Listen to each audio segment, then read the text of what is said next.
are grateful that you folks have taken part of your Saturday instead of sleeping in, coming to enrich each other on the topic of the art of interim ministry. I'm going to introduce the panel that will be answering most of your questions in the course of the morning. Stand up, gentlemen, when your name is called so everybody can see you. Paul Byers. There's Paul from Waypoint. Waypoint Church Partners. Thank you. Yeah. I'm sorry. No, that's all right. Lamar Garrison. Lamar is the interim at Hales Chapel Christian Church. Thank you, Lamar. And then we have Tom Morrison. There's Tom. He's an elder at the Lono Christian Church. Thank you, Tom. Dr. David R. Roberts. There he is, retired Milligan professor. And now last but not least, Michael Luzada. As soon as he sits down, we're going to ask him to stand up. He's from the campus. He's the campus minister at the ETSU campus house. These gentlemen will be sharing the highlights of their experience with interim ministry a little later on. So let me prime the pump. Who needs an interim minister?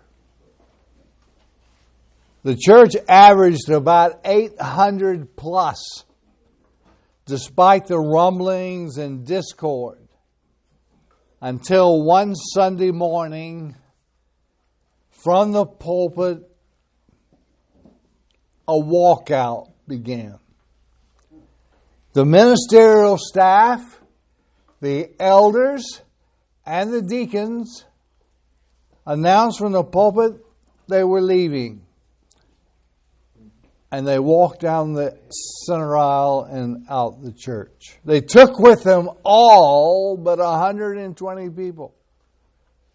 Families were split. Friends were on opposite sides. New Christians were confused. The older Christians became cynical. It was traumatic. The next Sunday, no one met in the building. The halls were eerily empty. In a rented storefront on the other side of town, approximately 100 of the 600 that left convened for worship. The other 600 disappeared into the community, most of which were just disgusted with the politics of the church. Then another bombshell explodes. There's been an embezzlement. $145,000. The front page news, the church is going to prosecute. The honorable reputation of the 150-year-old church has been crushed. They are now known as the church that split because of embezzlement and inner fighting. It's going to take decades to repair the image of the church, if it can be repaired at all. The bewildered remnant left behind is without ministers or elders or deacons. The remaining men circle the wagon and start asking questions. Who's going to fill the pulpit? Who's going to make the decisions? Who's going to sign the checkbook and pay the bills? Who's in charge? Do they call an interim minister? And if so, where do they find him? This church is in pain. I call it a distressed church. But I also call it a conflicted church. It's unhealthy. And it definitely needs an interim minister. Now, there are many other forms of conflicted churches, unhealthy churches, that would benefit from an interim. The loss of a minister by death. We had that experience with Lone Oak. The loss of a minister by moral failure. You all know the stories. The loss of a minister on any kind of negative terms. The loss of community, such as white flight in the inner city. A church that's experiencing theological and doctrinal disarray and confusion. A church that's lost critical mass. They're down so low in attendance and giving that they can't pay the bills. These are conflicted, unhealthy churches that are distressed, in pain. But not only do unhealthy churches benefit from interim ministry, but healthy, non-conflicted churches still experience distress or pain and would benefit from an interim ministry. A minister retires after many years. If your man's been there 10 years and he leaves, he's left his footprint on the leadership and the structure and the values of that church. And you need a buffer between the leadership and preaching style of the old man and the coming of the new guy. It's wise for a healthy church during an interim period to do a self-study of the congregation and the community so they can create a minister profile. What kind of personality, what kind of talents, what skill set would we need in order to minister to our congregation and the community? I remember applying at a church in Winston-Salem. It didn't match because I was a city boy and they were a rural church. It was interesting in the interview. They didn't ask me anything about God or my faith of the church. They wanted to know, do you hunt, fish, or trap?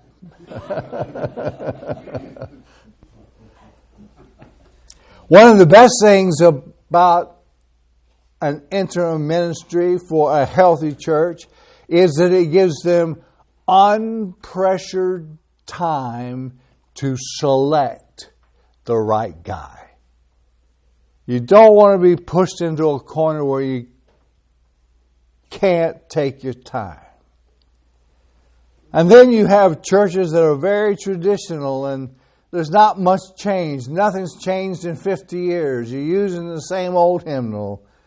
An interim brings change, non-threatening change. He's temporary, but it helps the congregation get used to coming out of their shell. So both conflicted and non-conflicted churches would benefit from interim ministry. Which, for me, raises the question, will any interim minister do? There are at least 3 basic types of interim ministers. Now, these are basic types, and there are variables on each. But the first is pulpit supply. You bring a guy on week to week, a week at a time, and he does Sunday morning, maybe Sunday night, maybe Wednesday night on occasion, but it's just a week-by-week deal. And then you have what we call a simple interim. He's hired to perform all the duties that are necessary to keep the church running on a week-to-week basis. He usually has a contract for a specific length of time, which can be mutually lengthened or shortened depending on the needs of the church. So you have pulpit supply, simple interim, and intentional interim. Now, he does all that the simple interim does. He keeps the church running on a week-to-week basis. But he does much more. He's hired by the elders to help them handle the issues that are hindering the health of the congregation. The interim period is being used to confront special concerns using the special skills of the interim minister, such as conflict resolution and grief counseling, doctrinal issues, group dynamics, doctrinal differences. Every church that goes into an interim period will experience grief in some form or the other. There's a loss there when that minister leaves. But the more complex the need, the more specialized the interim minister needs to be. Now let me go aside for a second. Somebody put me onto a blog by Dr. Tom Rayner, and he had some interesting things to say about the trends for interim ministers in 2023. One of the things he says is that the number of interims, especially intentional interim ministers, is going to be greater than ever in 2023. And then he goes on to say, churches are seeking outside help or consultation more than any time in history. And then he goes on to say, the length of interims will be greater than the 1-year average in the past. And a great deal of that is due to the shortage of ministers. Anybody ever experienced that? Well, those are just some asides that I ran into in his blog, and I thought they were worth repeating. So what are the goals of interim ministry? Well, if I could reduce it to what the Interim Ministry Network advises, there are 3 main goals. This is what they teach. Reduce the level of conflict, assist the congregation in self-identity, who are we without a minister, and set goals for the future. I found those goals work. But the specific goals of an interim minister, I can't tell you, because that depends on the individual needs of the church you're serving. Well, what I would recommend to you is the 3 P's in the first 30 days. The 3 P's in the first 30 days is power, pain, and plan. Where's the power? In every church, the authority, the power rests in either a body of people or in individuals. And sometimes it's not where you would expect it to be. It may come from the women of the church, working through their deacon and elder husbands, and they're controlling the church. I've experienced that.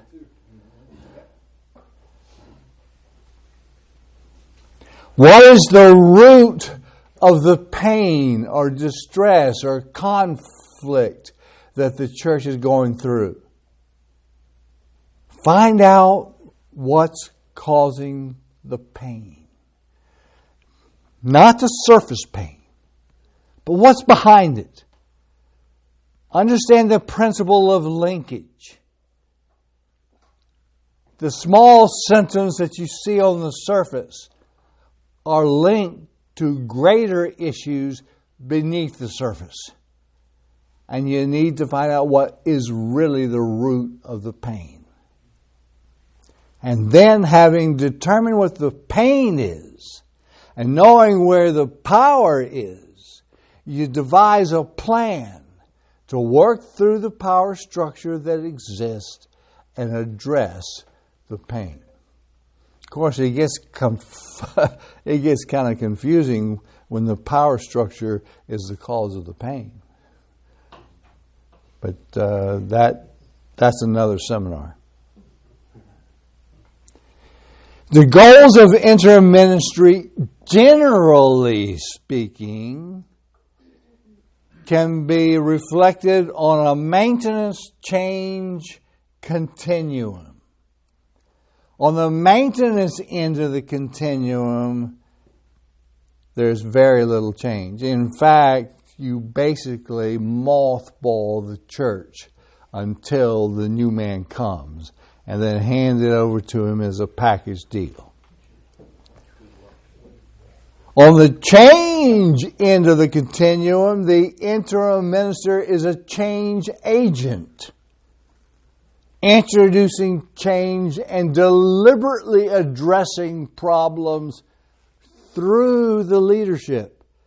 One thing you don't want to do as an interim minister is unilaterally attack the problems yourself. You're not there to solve their issues. You're there to enable them to address it. If they don't address it, they won't own it. But no matter where you are on the continuum, the first and foremost goal is to love the people.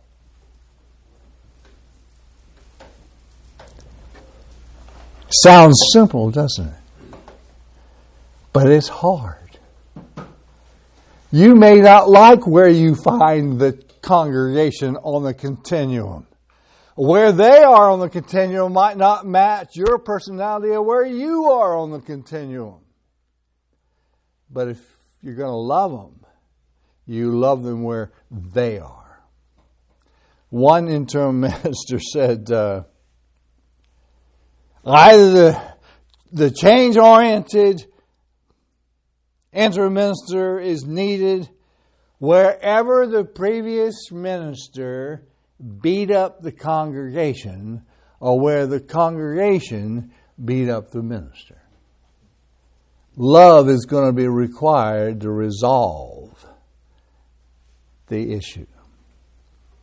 Now, the interim period will always be a time of at least a little bit of change. The absence of the previous minister, the coming of an interim minister, even in the most static traditional congregation, that's change. Another interim minister writes, as a rule of thumb, one may be guided by the general principle that the more trauma, grief, anger, conflict, the more trauma created in the congregation by the previous minister's departure, the less change there ought to be in the initial period of the interim. But on the other hand, if the life of a particular congregation is long and so stable as to appear static, changes during the interim would be healthy, especially experimental changes. You know what an experimental change is? The interim minister says to them from the pulpit, or he says to the board of elders, let's try something. Let's experiment with an idea for a month and see if it'll work. We aren't fastened to it. It won't be set in concrete. We'll just try it on for size. If we don't like it, we'll change it. We'll go back. That's non-threatening change for a static traditional congregation, and it is usually received well. And it's amazing how they say, well, I like that. Never thought I would, but I like that. In summary of the goals of an interim minister, the overall goal is to heal and stabilize. You got to love the people. You've got to nurture the people. David Fawkes, who used to be at Emmanuel, he's passed on now. One of the things that he taught me about interim ministry was, you got to tell the people every Sunday morning that they're God's best kept secret in the kingdom of God. And he did that religiously. And it had a very positive effect on the people because they started to believe it. And when they started to believe it, they started to behave it. And it affected positive change in the congregation. So what the congregation needs in order to heal and stabilize is to be fed from the pulpit good preaching, not Saturday night specials. They need to be encouraged in person. They need to be exhorted to follow Jesus. Not you, the interim, not the elders, Jesus. And they need to be counseled to forgive the wounds they've experienced that got them where they are right now. We say at Unicoi Christian, we must lead them to take the next step with Jesus, wherever they happen to be.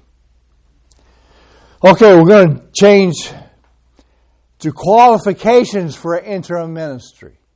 On your outline, I have listed 10 of the 16 character qualifications. These are not professional qualifications. These are character qualifications, and I've listed them there in your booklet. I am not going to comment on them. I've chosen the 10 that I thought were the best, and they are self-explanatory. I've added 3 to Lyle Shaller's list. One is firm leadership. That's the ability to take Scripture and apply it to day-to-day life. Deep integrity or moral authority. Now, by moral authority, I don't mean that you take your authority and impose your morals on other people, beating them over the head with your righteousness. We're talking about your integrity, your ability to walk your talk. They'll see it if you do it. And then discernment. We talked about the principle of linkage already. Able to see the big picture. So let's go to, where do interim ministers come from? Most interim ministers come from older, retired ministers who have extensive pastoral experience. In fact, I believe a retired minister can do as good a job, if not better, than a trained interim minister because of his depth of experience. But even he needs to know when he's out of his limits. Then you have the interim ministers that come from our schools, where professors model pastoral ministry for students. I'll always be beholden to Dr. William Gwaltney, who, when I was a freshman at Milligan, took me under his wing, took me out to Greenville, and made me a youth minister. I had no idea what I was doing. But he was a simple interim at a church there, and he modeled that for me, and it has stuck. Many of our professors serve in churches and provide interims. Then you have the men and women who are trained to perform intentional interim ministry full time.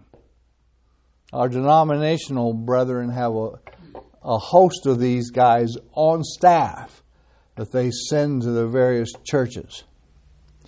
It's in addition to Bible college or seminary training, they have gone to school for certification. There are at least 2 week-long courses, and they are intense. And then you have your field work, your supervised field work, which runs 6 months to a year. These can be gotten through the Interim Ministry Network or the Mid-Atlantic Association for Training and Consulting. Now, both of those organizations, their websites can be found online. In fact, you can take the whole course online. Even your supervised field work can be done online. And then I would want to mention that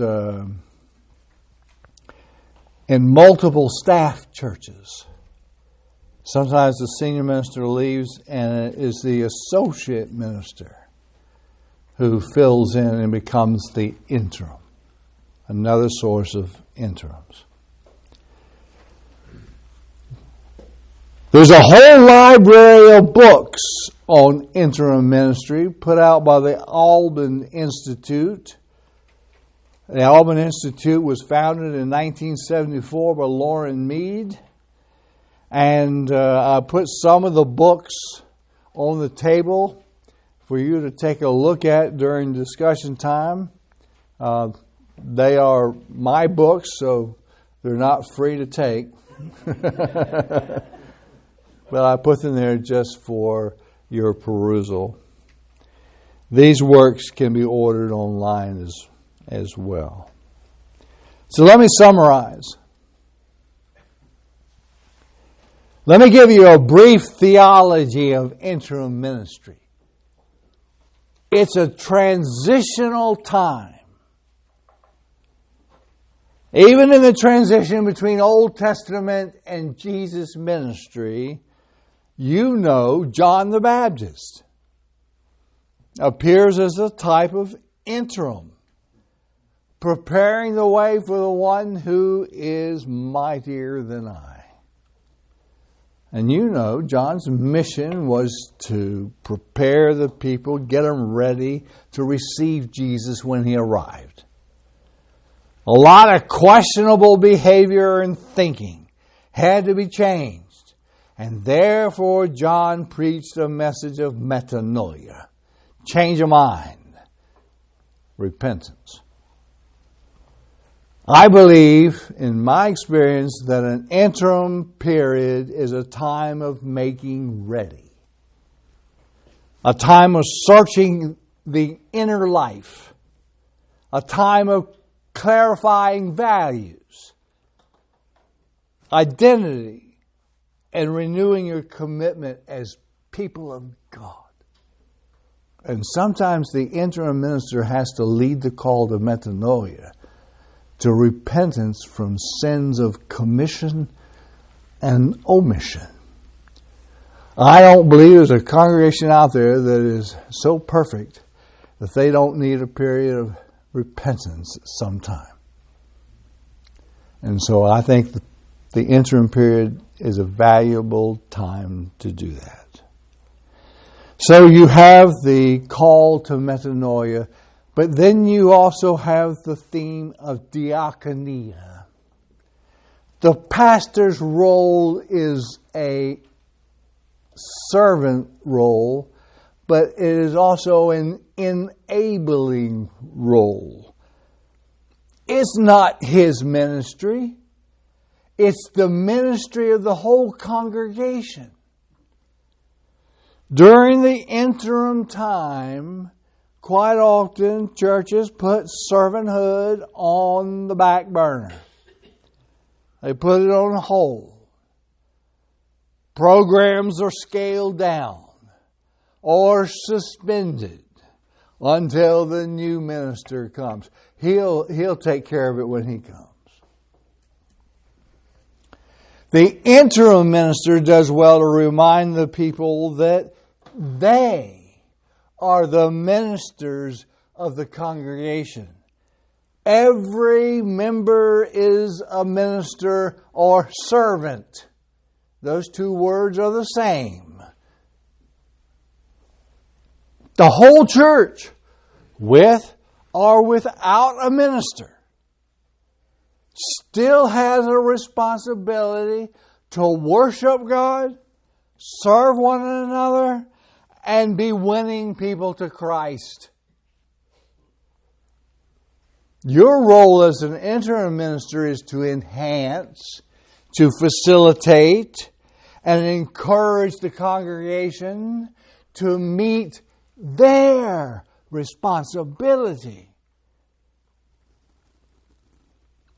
And they may discover that they really are the diaconia of God, the servants of God. So you have the call to metanoia, you have the call to diaconia, and then in the course of serving, the people of God might experience koinonia.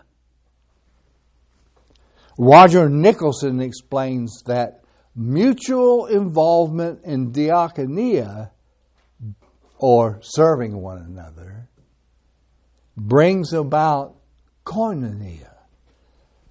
Koinonia is a gift from God bestowed on His people when they seek to be faithful to His call. Koinonia is a special Spirit-led fellowship enjoyed by the churches when they are healthy, loving, and close-knit. And that's one of the goals of the interim minister, to enhance koinonia through diaconia. And then finally, a fourth dynamic to be kept alive in the congregation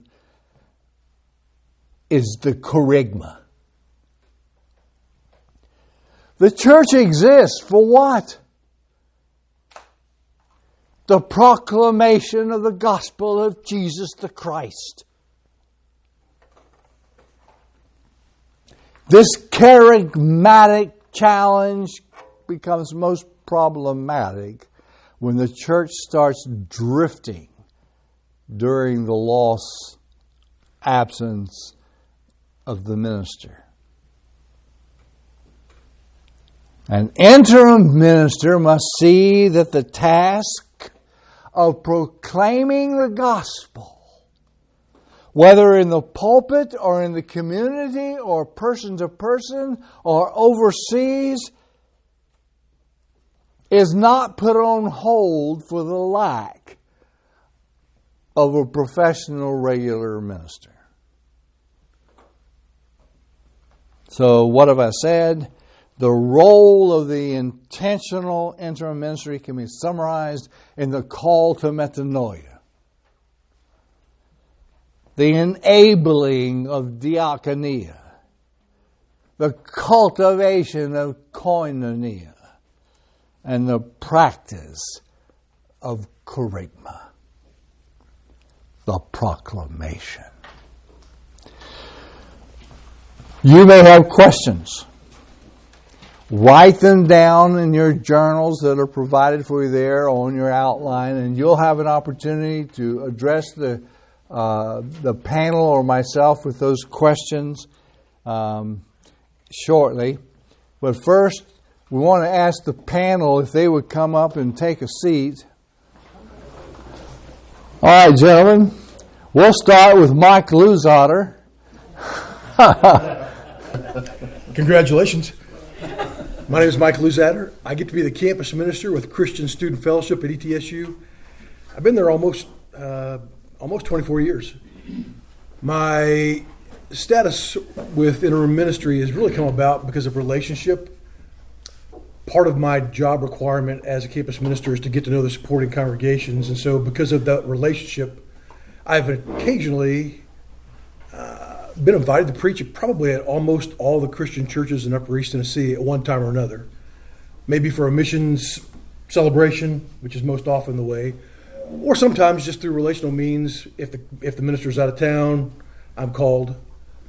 And so there have been a few times in the past 20 years when a church has been in a bit of a flux between ministers, and they've asked if I might come for an extended period, a month, 2 months, what maybe turned into 2.5 years at Lone Oak, which was 1.5 years at Walnut, and just some other places like that. So I have recently served in a bit of an interim capacity, and so I just have a little bit of experience with local congregations in that.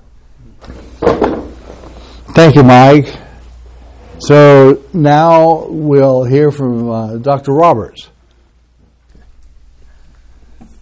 I'm David Roberts, and I really started in ministry while I was in college, a couple of years as a youth minister at First Christian Church in Irwin, and then as a senior, the little church in Johnson City that was in a rental building had split and had all kinds of problems, and the father of Bob Five, Earl Hanson Five, was in his 70s, came as an interim minister to kind of heal that congregation, and I had applied to them as a preacher, even though I was still in college. They decided, well, I was a little young for that, so I would be his understudy and learn from him. And I did for 2 weeks until he had a kidney stone attack, and his doctor said that was the end of his regular preaching.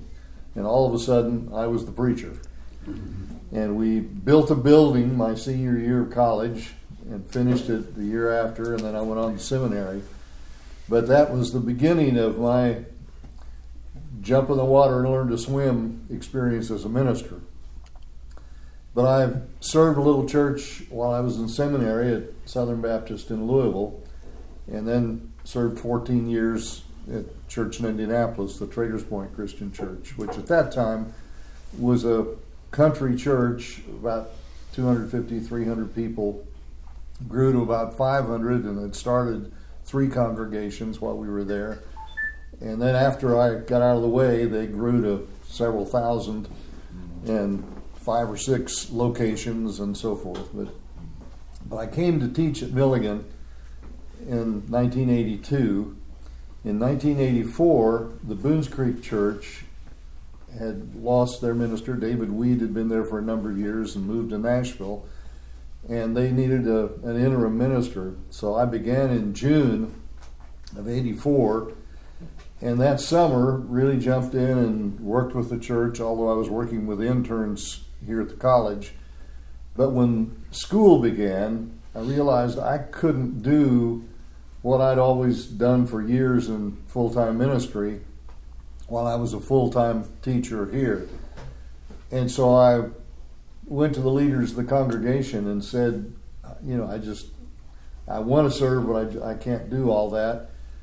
And we need to encourage people in the church to pick up some of this.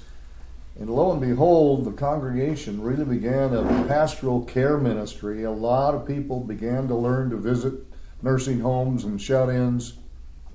And it turned out to be a benefit to the congregation. In April the following year, Charles Reese came as a full-time minister. Then I didn't really try to do that much interim while I was teaching full-time, but after I retired, I spent a year at Grandview just helping out, preaching while Aaron went to get his Doctor of Ministry in a year-long program at Asbury. Then the First Christian Church at Irwin, where I had been a youth minister 50 years before, had a need because Tim Stamper's son had cancer and had to go to St. Jude's, and the family went with him. And from summer until the next spring, I was there for about 9 months. and helped out in the church. And part of what I realized in relation to what David was saying was the congregation was still doing what it had been doing 50 years before. They had shortly before that begun to try to do some different kind of music instead of the old organ and hymnal and so forth. And it upset the organist of 50 years to the point where she and her husband left and went across the street to the Baptist church. But they were still pretty much doing what they'd always been doing. And after a few months, I realized they were not reaching the people in the town of Irwin. All the men of the church wore coats and ties, and I pointed out in a sermon one Sunday, the people in the community around here don't even have coats and ties. We're not going to reach them. So I took off my coat and my tie in the middle of my sermon and continued to preach. And from that point, things kind of loosened up. Tim came back, his son died shortly after that, and then he resigned and went to Kentucky. And so they asked me to come back again, and I was there for about 11 months at that point. And Andy Frazier had come as youth minister and was a breath of fresh air in the congregation with a young family and small children. And all of a sudden, the old church began to think new things and young things.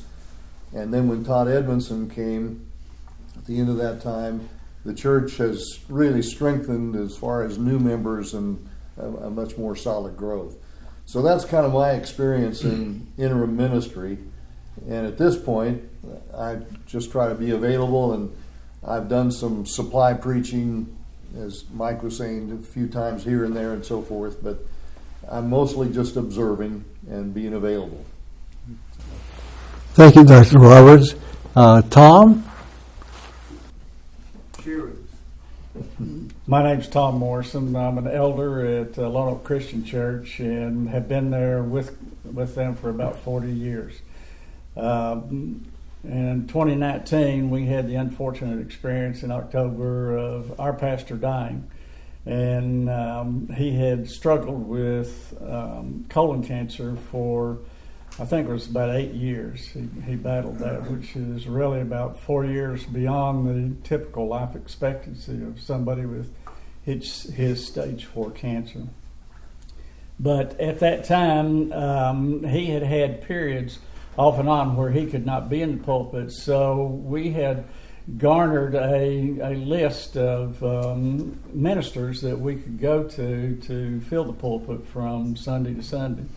And from that list, Mike Luzader was a prominent member of that. And Mike and I developed a relationship over those years. And when Tad did succumb to the colon cancer, we asked Mike to take over as interim minister. That was in October of 2019, just before COVID hit. So for the next 2.5 years, we struggled in finding a minister. But the first thing we decided right off a panel of 6 of us was that we would bathe this in prayer. And, I would recommend if you ever have to go through this experience, then please bathe it in prayer. That is the most important thing that you can do. And because of that, because of Mike's presence, we felt very comfortable in our decisions. Mike was a stabilizing factor for the church. And we were not pressured at all to find a replacement minister. And so 2.5 years later, we did find someone. And he's with us now, and he's been a total blessing to us. And that's pretty much our experience. Thank you, Tom. Lamar. I'm Lamar Garrison, and I've been intern out at Hales Chapel for the past 6 months as they've searched for a minister, and some of the things that David said are extremely, extremely true. Trying to find a minister today is really a very difficult thing to find the right match for the church. My interim work started when I left Union Church back in 2004. I started, they asked me to come down to Mount Bethel in Greene County and work with the church there for a couple of weeks. And that couple of weeks turned into them not being able to find anyone, and so they asked me to come as the minister. My role as interim minister has been a little different than these other fellows, because in three occasions I've become the minister after they've sought after someone and hadn't been able to find them. We stayed at Mount Bethel for nearly 4 years, and then a little bit later there was an interim period, and we went to Boones Creek Church, and then Hales Chapel called and wanted to know if I would come and preach for them for a couple of weeks. And after 6 months, they came to me and said, "Would you take the ministry here?" And so for the next 5 years, I was minister there. Decided to retire. We took a trip out west. The men wanted me to stay, but I knew more than they did. And if you ever want to make God laugh, just tell him your plans. He'll laugh about that, because his plans are far superior to ours. But after that, after we left Hales Chapel, they'd gotten us some difficulty at Mount Bethel, and so after having a young man there for a period of time and him leaving, they asked me if I would come back and do an interim there for a couple of weeks or longer, and I wound up staying 5 years there. My latest experience has been to help Emeryville Church out, more along the line of from 1 week to another, because they had some very capable men, Mike and David, very capable men filled in along with me. And now I'm out at Hales Chapel, and I've been there for, as I said, for 6 months now, and they're still looking for that man to fill their pulpit. So that's my experiences. Thank you. Paul, did you want to go now, or did you want to save it for the summary? I could share my experience and then do the summary real quick. So, David Vaughn, the former minister at Whitewater Crossing Christian Church in Cincinnati, says every minister is an interim ministry, because you're only there for. And so, in that vein, I did a 4-year interim ministry in Central Kentucky, right out of Johnson University, and just recently, a year and a half ago, finished a 22-year interim ministry at the Woodland Hills Christian Church in Abingdon, Virginia. But for the last 3 years, have served on staff with Waypoint Church Partners. And Waypoint is a church planting organization. We plant 2 to 3 churches a year. But we also work with established churches, helping them to discover kind of where they are and where they need to be in accomplishing the mission that God has given them, hence the name Waypoint. So we serve churches in Maryland, Virginia, North Carolina, South Carolina, and just moving into East Tennessee, actually, which is a part of my role. And so we have over 600 Christian churches in our footprint, and so we're constantly helping churches that are in transition, helping them to fill the pulpit, either by just filling in and preaching, or helping to find someone in their area who can serve in interim ministry. So the latest, the most recent, has been in Dublin, Virginia, and we were able to find a guy who's coming out of Grundy, wanting to retire but not completely, had family in Christiansburg, and so he's there serving in interim ministry right now, and it is an intentional transitional ministry. And he went in knowing, I'm eventually going to transition probably into a seniors adults ministry there, but his job is to prepare them for the next hire, which will probably be about 3 years as they work through some of the healing process and also leadership development because of some struggles they've been through. So that's my experience where I'm coming from in this conversation. Thank you, Paul. At this time, I'm going to ask the gentlemen if they would leave their post here and go back to the table, but go back.